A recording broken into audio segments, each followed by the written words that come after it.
¿Eh? Esto de pasarse de aquí para aquí. Menos pasos hay que dar, ¿no?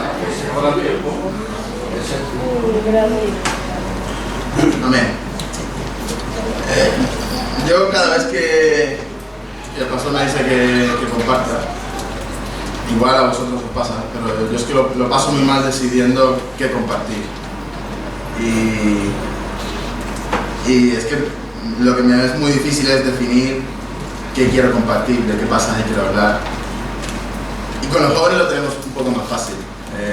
Tenemos un libro, empezamos en el capítulo 1 y cuando terminemos en el último capítulo.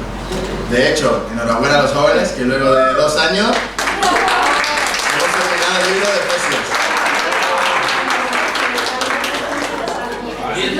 Eso es. No estáis libres, el domingo que viene hacemos pruebas, pero... Se mete con los salmos para la vida. No, Salmo ya es para... Salmo lo vamos a mandar los martes para el estudio bíblico. Pero decidir siempre es una cosa que un poco me cuesta. Y yo me preguntaba, ¿cuál es la mayor necesidad que tenemos como creyentes hoy en día? Y si os hago esa pregunta a 100 personas, puede tener 100 respuestas diferentes. Uno va a decir, pues la iglesia necesita escuchar un poco más acerca de la oración, porque la gente no viene a orar, porque la iglesia necesita escuchar del estudio de la Biblia, porque la gente no se sabe la Biblia. Necesitamos escuchar más acerca del ayuno, porque la iglesia no ayuna. Necesitamos escuchar más de las disciplinas espirituales. Necesitamos escuchar sobre cómo comportarnos en esas relaciones con nuestros hijos, en el mundo en que vivimos. En fin, sobre el perdón, santificación. Los temas pueden ser muchos. Pero yo creo que al final todas estas cosas son síntomas de un problema mucho más fundamental. Y la verdadera necesidad que tenemos tú y yo como creyentes, y ojo, digo como creyentes, es escuchar el Evangelio. No estoy hablando de los incrédulos, que por supuesto que también tienen que recibir el Evangelio. Y si estás aquí en esta mañana y no has creído en Cristo como Salvador y tu Señor, vas a escuchar ese Evangelio. Pero para nosotros creyentes, tenemos que cada día recordarnos y cada día escuchar ese Evangelio una y otra vez. Esto no son ideas mías. Pablo dice en 1 Corintios 15:1: además os declaro, hermanos, el Evangelio del cual os he predicado, el cual también recibisteis, en el cual también perseveráis. Pablo está hablando a creyentes, gente a la que él ya les ha predicado, los cuales han recibido el Evangelio de Cristo, y aún así les dice: os declaro el Evangelio, os digo el Evangelio.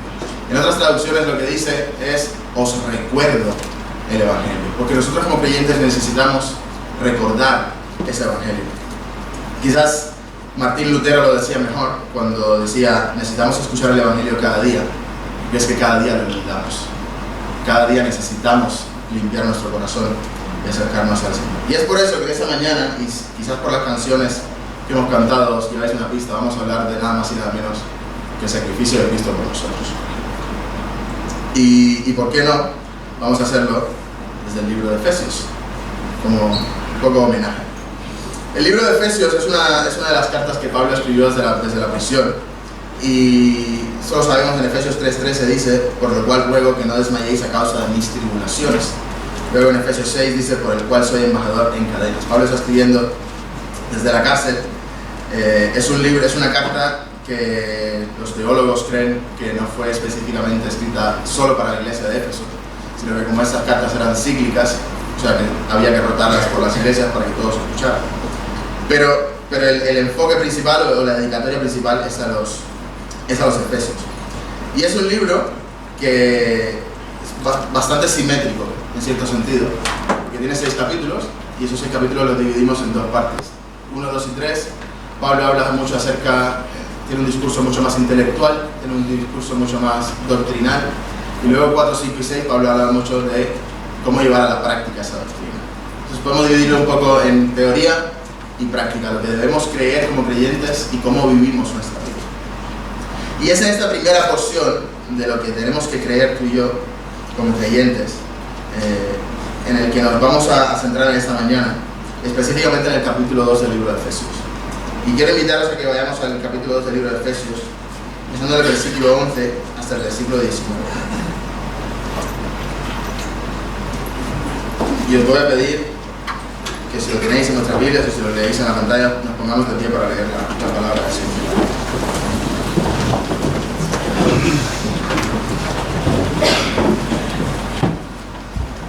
Dice Efesios 2:11: Por tanto, acordaos de que en otro tiempo vosotros los gentiles en cuanto a la carne erais llamados incircuncisión por la llamada circuncisión hecha con mano en la carne.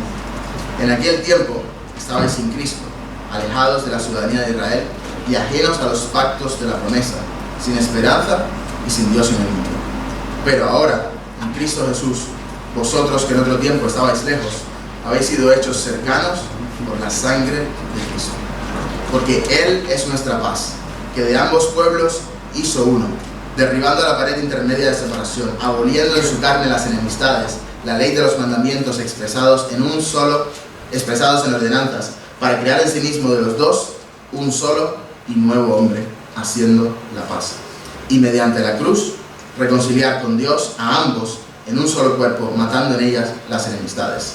Y vino y anunció las buenas nuevas de paz a vosotros que estabais lejos, a los que estaban cerca, porque por medio de Él, los unos y los otros, tenemos entrada por un mismo espíritu al Padre. Así que ya no somos extranjeros ni advenedizos, sino conciudadanos de los santos y miembros de la familia de Dios. Vamos a orar. Padre, te damos gracias porque tú eres bueno. Porque, Señor, en la cruz nos diste el acceso que necesitábamos. Yo te ruego en esta hora que esta palabra, Señor, que hemos leído, que tú la envías, Señor Dios, que cumpla, Señor Dios, el objetivo por el cual tú la envías, que corte, Señor Dios, lo que deba ser cortado, que penetre, Señor Dios, hasta los tuétanos y que cumpla, Señor Dios, su propósito en nosotros. Abre nuestra mente, abre nuestro corazón, que tu Espíritu Santo sea quien nos hable en esta mañana. Te lo rogamos, Padre. En tu nombre. Amén. Puedes sentarse. Pablo comienza esta porción diciendo, por tanto, acordaos. Y Pablo insta a los efesios a que hagan memoria un poco de algo que muchas veces olvidamos, específicamente o sobre todo si llevamos mucho tiempo en el Evangelio. Pablo comienza recordándoles a los efesios, diciéndole, acordaos de que en otro tiempo, y este otro tiempo es antes de Cristo, los gentiles en cuanto a la carne erais llamados sin circuncisión, por la llamada circuncisión hecha con mano de sangre. Vamos a ver un par de cosas primero. ¿Quiénes eran los gentiles? Pues los gentiles eran todo aquel que no fuera del pueblo de Israel. Todo el que no fuera del pueblo de Dios, todo el que no fuera judío, pues los judíos lo consideraban gentil, fuera de ese pueblo. ¿Y esto de la circuncisión qué es? Bueno, para entender un poco la circuncisión tenemos que irnos a Génesis 17. Y en Génesis 17 el Señor habla con Abraham y le está hablando de la promesa que le va a dar, del pacto que va a hacer con él. Y Génesis 17 dice esto: Era Abraham de edad de 99 años cuando le apareció Jehová y le dijo, yo soy el Dios Todopoderoso, anda delante de mí y sé perfecto. Y yo pondré mi pacto entre mí y ti, y te multiplicaré en gran manera. Entonces Abraham se postró su rostro sobre su rostro, y Dios habló con él diciendo, he aquí mi pacto es contigo, y serás padre de muchedumbres de hijos. Y no se llamará más tu nombre Abraham, sino que será tu nombre Abraham, porque te he puesto por padre de muchedumbre de gente. Y te multiplicaré en gran manera, y haré naciones de ti, y reyes saldrán de ti. Y estableceré mi pacto entre mí y ti, y tu descendencia después de ti en sus generaciones, por pacto perpetuo, para ser yo tu Dios, y el de tu descendencia después de ti. El Señor hace un pacto con Abraham diciéndole, yo voy a ser tu Dios. Voy a ser el Dios de tus hijos, de tus nietos, de todas tus generaciones. El pueblo que va a salir de ti va a ser mío. Es mi pueblo. Y si te daré a ti y a tu descendencia después de ti la tierra en que moras, toda la tierra de Canaán en heredad perpetua, y seré el Dios de ellos. Y en cuanto a ti, guardarás mi pacto y tu descendencia después de ti por sus generaciones. Y este es mi pacto, que guardaréis entre mí y vosotros y tu descendencia después de ti. Será circuncidado todo varón de entre vosotros. Circuncidaréis pues la carne de vuestro prepucio, y será por señal del pacto entre mí y vosotros. El Señor le está diciendo a Abraham, voy a hacer un pacto contigo, y la señal de que alguien es de este pueblo, de que alguien es parte de este pacto, es la circuncisión. A los 8 días cortarás el prepucio de todo varón, e incluso de todos aquellos que vivan contigo en tu casa y que no sean judíos. Extranjeros, esclavos, los nacidos en casa, todos tienen que ser circuncidados, porque es la marca de que son parte del pueblo con el cual yo hago este pacto. Ezequiel 16:4 dice: y en cuanto a tu nacimiento, hablando acerca de Israel, el día que naciste no fue cortado tu ombligo, ni fuiste lavada con aguas para limpiarte, ni salada con sal, ni fuiste envuelta en fajas. No hubo ojo que se compadeciese de ti para hacer algo de esto, teniendo de ti misericordia, sino que fuiste arrojada sobre la faz del campo con menosprecio de tu vida en el día en que naciste. Y yo, dice Jehová, pasé junto a ti y te vi sucio en tus sangres, y cuando estabas en tus sangres te dije, vive. Sí, te dije, y cuando estabas en tus sangres, vive. Te hice multiplicar como la hierba del campo y creciste, y te hiciste grande y llegaste a ser muy hermosa. Más adelante dice: y salió tu renombre entre las naciones a causa de tu hermosura, porque era perfecta a causa de tu hermosura que yo puse sobre ti, dice Jehová el Señor. Y luego el profeta Amós nos dice: a vosotros solamente he conocido de todas las familias de la tierra. Es decir, la relación de Dios en el Antiguo Testamento antes de Cristo era solo con el pueblo de Israel. Todo el que no fuera del pueblo de Israel, todo el que no se hubiera circuncidado, todos los gentiles estaban fuera del pueblo de Israel. ¿Y qué significa eso? Bueno, en primera significa que los españoles aquí éramos gentiles, los cubanos éramos gentiles, los argentinos éramos gentiles, ecuatorianos gentiles, todos estamos fuera de ese pueblo de Dios.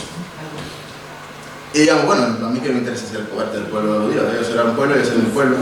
Pero lo que pasa es que esta alineación o esta separación social traía consigo una separación espiritual. Porque el único pueblo que tenía esa relación con Dios era el pueblo judío. Y el versículo siguiente de Pablo dice que en aquel tiempo, explica un poco más de la separación espiritual, en aquel tiempo estabais sin Cristo. Estabais sin Cristo, alejados de la ciudadanía de Israel, ajenos a los pactos de la promesa, sin esperanza y sin Dios en el mundo. Los gentiles no conocían los pactos de Dios. Los gentiles no tenían a Cristo. Y evidentemente todos antes del Antiguo Testamento, o antes de Cristo, no teníamos a Cristo porque Cristo no había venido. Pero los gentiles no tenían ni siquiera la promesa de ese Mesías, como sí la tenían los judíos. En temas de pactos, el Señor le había dicho a Abraham en Génesis: haré de ti una nación grande, te bendeciré, en ti serán benditas todas las familias de la tierra. Los gentiles no tenían eso. Dice también el versículo 13 que los gentiles estaban sin Dios. Gálatas 4:8 hace una relación un poco con nosotros y dice: ciertamente en otro tiempo, no conociendo a Dios, servías a los que por naturaleza no son dioses. Esto no significa que los gentiles no tuvieran dioses, tenían sus dioses, pero no conocían al Dios verdadero, no conocían al Dios de Israel. Y el versículo 13 también dice que estaban sin esperanza.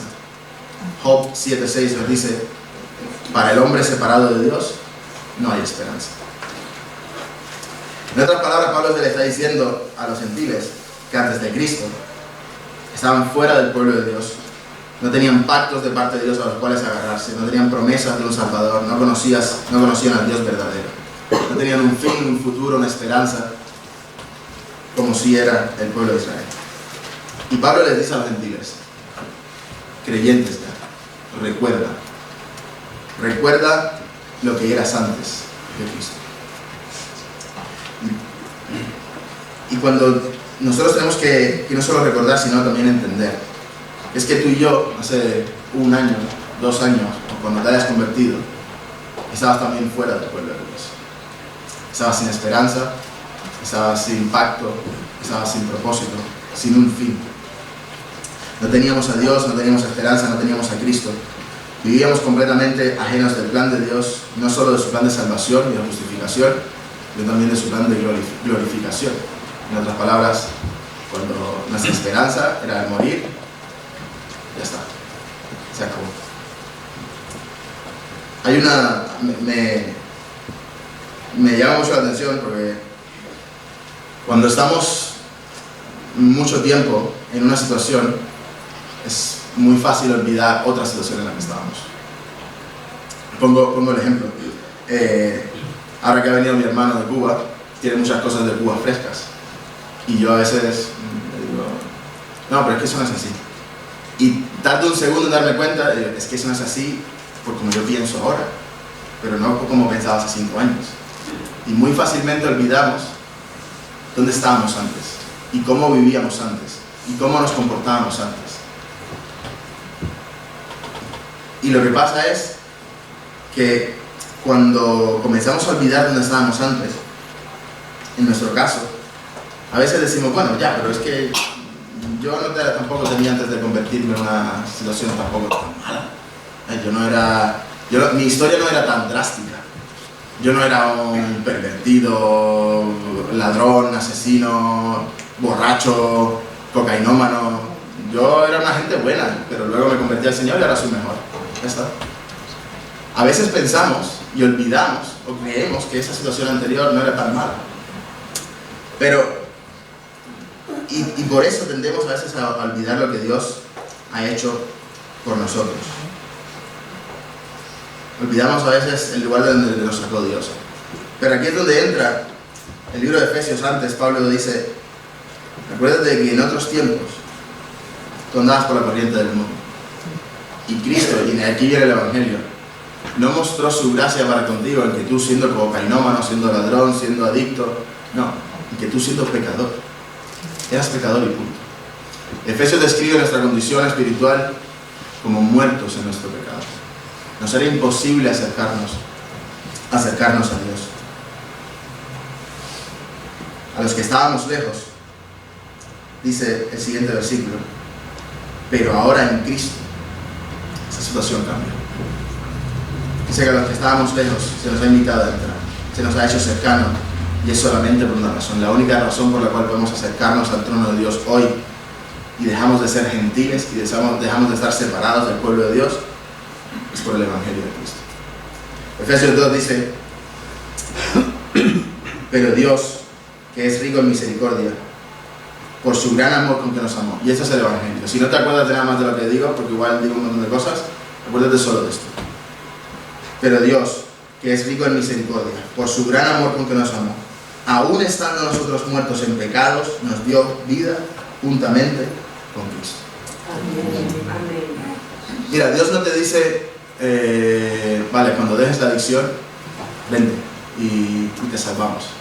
Dios no te dice, cuando arregles todo lo que tienes por ahí dentro en tu mente, que está como todo lleno de locuras, vente y arreglamos. Cuando tengas trabajo, vente y hablamos para que puedas ofrendar a la iglesia. No.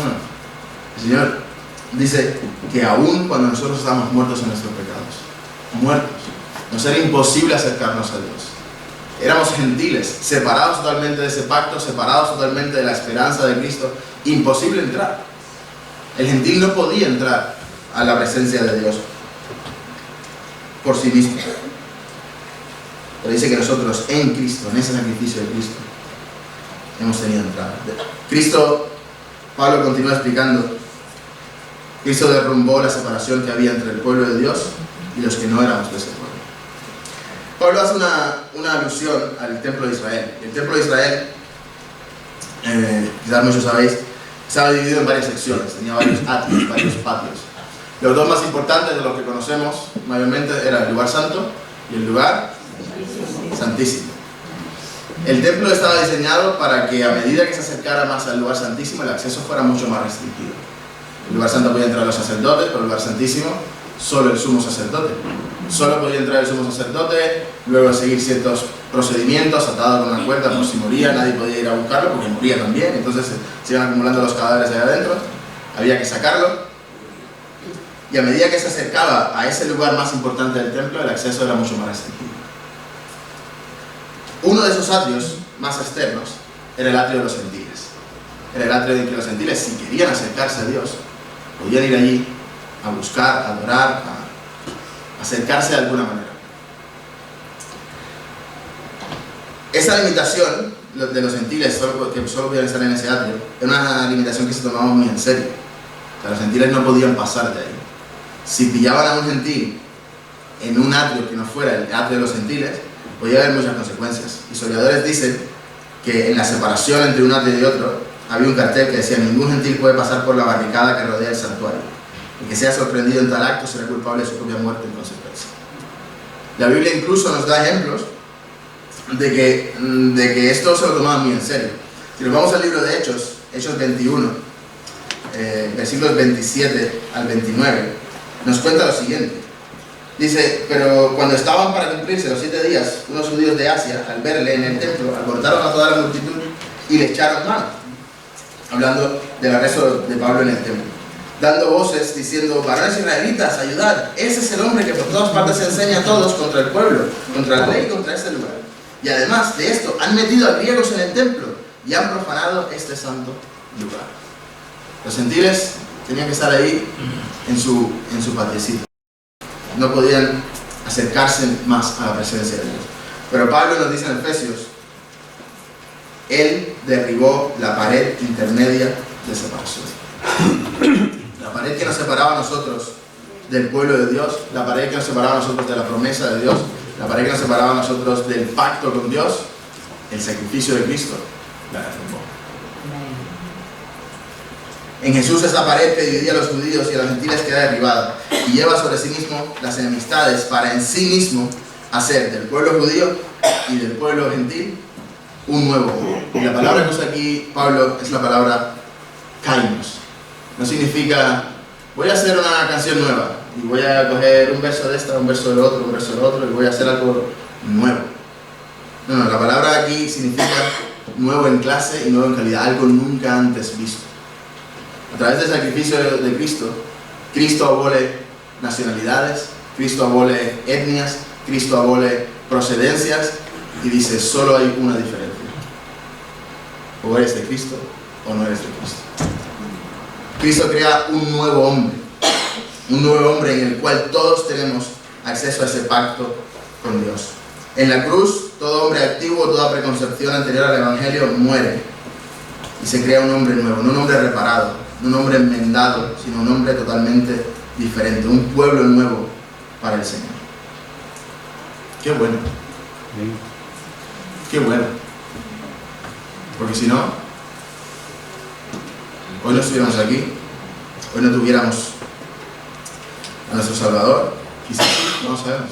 Pero el modo en el que el Señor escogió traernos a su Evangelio fue a través del pueblo judío y dándonos acceso a ese pueblo de Dios.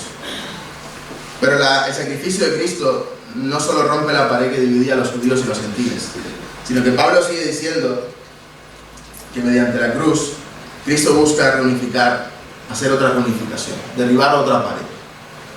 La cruz no solo rompe la pared que dividía a judíos y gentiles, sino que también derriba la pared que nos separaba a nosotros y a los judíos también de Dios. O sea, la cruz nos reconcilia. La palabra es, agárrense, apocatalazo, que significa que hemos pasado inmediatamente de hostilidad con Dios a una buena relación con Dios. Inmediatamente. Antes te odiaba, ahora te amo. Y es que eso éramos tú y yo, antes del sacrificio de Cristo. Delante de Dios éramos aborrecidos por nuestro pecado. Nos era imposible venir delante de Dios y ofrecerle nada, decirle nada, porque nuestro Dios, siendo un Dios tan santo, no puede estar con nuestro pecado. Pero a través del sacrificio de Cristo, la cruz nos reconcilia. El Evangelio de Lucas en el capítulo 23 dice que en aquel momento en el que Cristo murió, el sol se oscureció y el velo del templo se rasgó. Libre acceso para todos. El otro día hablaba con un amigo y me decía: oye, que hemos hablado mucho de cosas espirituales. Y él me decía: tengo una reunión con un grupo y tengo que hacer una mini exposición y yo voy a hablar de fe. Y yo quería orar antes de empezar. ¿Puedo hacerlo? Y yo: si es que supieras que ya no hace falta mediador, ya no hace falta nadie que venga delante de ti y pida por ti, nadie que venga y llore por ti. Cristo ha roto esa pared, Cristo ha roto la limitación y ahora todos tenemos acceso. Claro que puedes orar y lo mejor es que el Señor te escuche. La cruz de Cristo elimina todas las separaciones físicas y espirituales que representaba el templo de Jerusalén en aquel entonces. Y ahora, por ese sacrificio, tú y yo, en Hebreos 4:6 dice que podemos acercarnos confiadamente al trono de gracia para alcanzar misericordia y hallar gracia para el oportuno socorro. A través de la cruz, tú y yo pasamos de ser extranjeros, nos convertimos a ser ciudadanos de una misma nación. ¿Qué nación? Es que es más que una nación. Dice miembros de la familia de Cristo y coherederos con Él. ¿Qué significa eso? Que esa promesa que era para los judíos también es hoy para ti.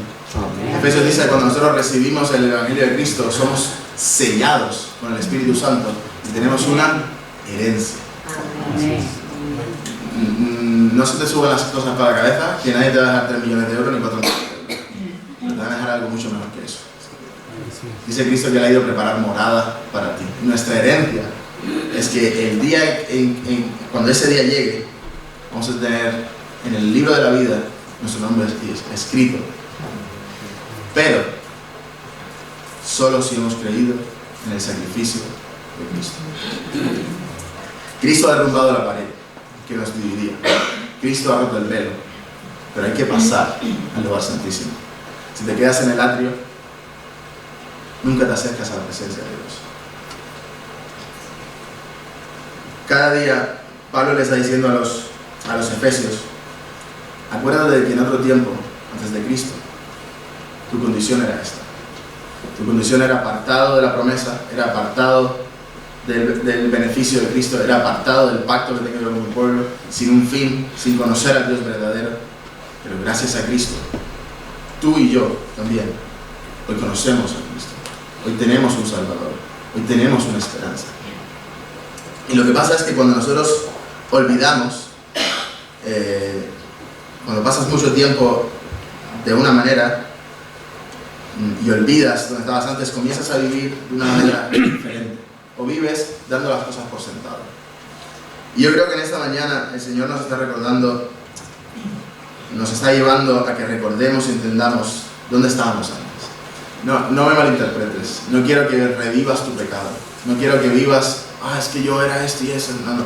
Él dice que una vez que nosotros nos arrepentimos, Él toma nuestros pecados, nunca más se acuerda de ellos. Ha separado nuestros pecados de nosotros como el este está del oeste.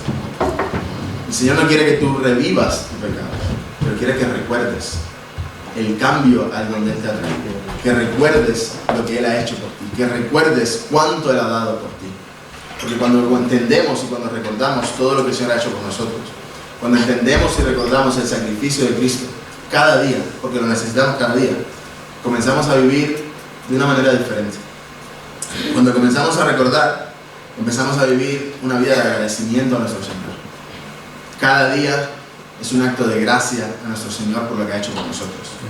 Cada día se convierte en un acto de obediencia a nuestro Señor por lo que Él ha hecho por nosotros. Cada día se convierte en una adoración por lo que Él ha hecho por nosotros. Cuando recordamos el sacrificio de Cristo y de dónde nos ha sacado el Señor, de dónde nos ha traído y dónde nos ha puesto, la herencia que nos ha entregado, comenzamos a también vivir vidas de compasión, a perdonar como Él nos perdonó, a tener misericordia. Entonces todo lo que hablábamos antes, necesitamos escuchar del perdón, necesitamos escuchar del texto, del otro. El sacrificio de Cristo nos lleva a resolver todo eso. Cuando recuerdas y entiendes de dónde Cristo te ha sacado y a dónde te ha traído, quieres estar con Él, quieres pasar tiempo con Él, quieres conocerle, quieres leer la Biblia, quieres orar, quieres estar con Él. Y no solo eso, sino que Pablo nos está diciendo: recuerda dónde te ha sacado. Porque la función del Evangelio también es para nosotros recordarnos de dónde Dios nos ha sacado, pero también que lo llevemos a otros. Que podamos llevar a otros o traer a otros de donde están a donde estamos nosotros. El recuerdo del Evangelio, o que nos recordemos, que nos prediquemos el Evangelio constantemente a nosotros, nos hace recordar de dónde hemos venido. E innegablemente tiene que llevarnos a pensar que otros que están en la misma condición también pueden. Y es donde el Señor nos insta a que luego sigamos edificando sobre el fundamento de los apóstoles con la piedra de Cristo, para que el edificio siga creciendo. En otras palabras, nosotros como piedras edificadas en el fundamento de Cristo, en el sacrificio de Cristo, tenemos que ir a buscar más piedras. Tenemos que ir a buscar más piedras para que el cuerpo de Cristo crezca. Pablo les está diciendo a los efesios, y acabo con esto: recuerda de dónde te ha traído el Señor. Recuerda que antes no tenías nada. Recuerda que antes estabas muerto en tus delitos y tus pecados. Recuerda que antes era imposible acceder a Dios. Pero gracias a Cristo, gracias a su sacrificio en la cruz, gracias a que Él se inmoló como Cordero perfecto por nosotros, hoy somos hechos parte del pueblo de Israel y somos hechos parte también de la familia de Dios. Tenemos acceso al Señor. Tenemos acceso a nuestro Dios. Voy a invitar al grupo de alabanza que pase y quiero que terminemos en esta mañana con un cántico que nos recuerda el poder de esa cruz, lo que el Señor ha hecho con nosotros. Quiero terminar con una frase de Matthew Henry. Quizás algunos conocen quién es un comentarista. Muchos comentarios han sido escritos por Matthew. Y él decía: ven y ve la victoria de la cruz. Las heridas de Cristo son tu sanidad. Las agonías de Cristo son tu reposo. Sus conflictos, tus victorias. Sus gemidos, tus canciones. Sus dolores, tu paz. Su vergüenza es tu gloria. Y su muerte es tu vida. Sus sufrimientos son tu salvación.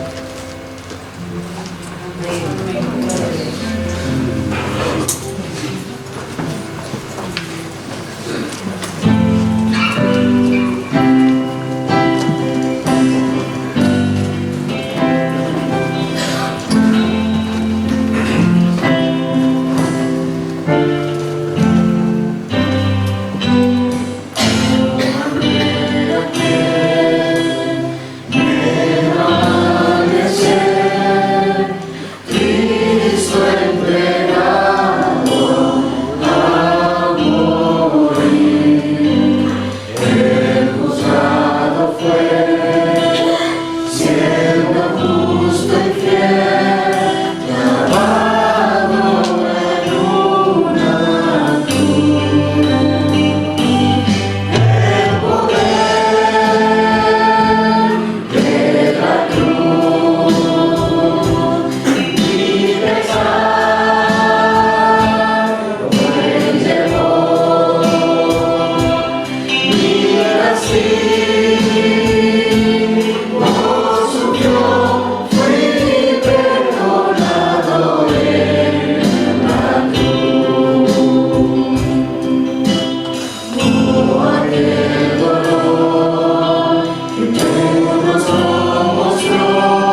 merecemos.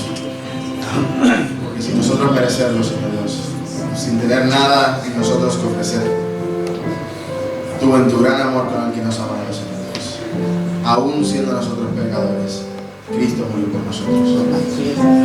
Y gracias, Señor Dios, porque por ese sacrificio hoy podemos venir delante de ti, podemos rendirnos ante ti, cantarte, adorarte, Señor Dios, orarte, Señor, tener comunión contigo, Padre. Gracias, Señor Dios, por hacernos de la familia de Cristo. Gracias por hacernos coherederos con Cristo. Gracias por la esperanza que tú nos das, Señor Dios, de que un día, Señor Dios, cuando estemos delante de ti, vamos a disfrutar, Señor Dios, vamos a unirnos a ese coro de ángeles que te cantan día y noche, porque dicen Santo, Santo, Santo. Ayúdanos, Señor Dios, a recordar de dónde tú nos has traído, Señor. Ayúdanos a recordar lo que éramos antes, Señor Dios, lo que éramos sin ti, Padre Celestial, y cómo tú has hecho de nosotros una nueva criatura.